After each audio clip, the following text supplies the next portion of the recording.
At Harrison, as the Raiders are set to take on the Bronchos. Now, normally in these early season games, teams aren't exactly sure what to expect. They're kind of preparing for anything that's thrown at them, but not in this case. Last Friday night, Jeff and Harrison played each other, and let's take a look at how that game went just a week ago.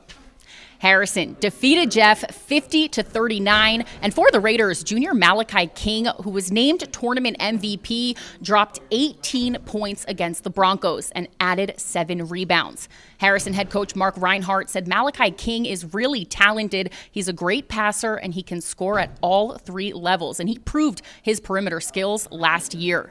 In last week's game, the Raiders also dominated in the second half, their defense limiting Jeff to just 6 points in the fourth quarter. For the Broncos, 2 players to look out for are Alonzo Clausen-Smith and Christian Riley.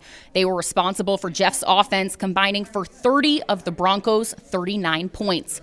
Jeff head coach Mark Barnhizer told me Clausen-Smith does a lot of things well, and Harrison left Riley open, so he stepped up. Before tonight's game, I caught up with Harrison head coach Mark Rinehart, and he told me last week's final score was not a good representation of that game. He said it was a 2-point game with 3 minutes remaining, and Harrison was able to pull away at the very end. He said tonight, this game is going to be anything but easy. He said it feels more like an end-of-the-year game. These teams are so familiar with each other's styles of play that it's going to be all about execution and who can execute at a higher level.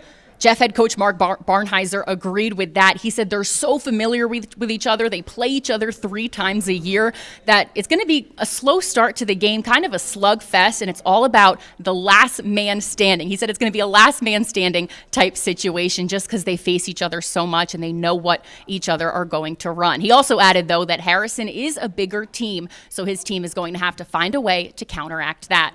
Tip-off is set for 7:30 tonight, and we'll have highlights for you at 11. But for now, reporting for Game of the Week, Kelly Hallinan, Sports 18.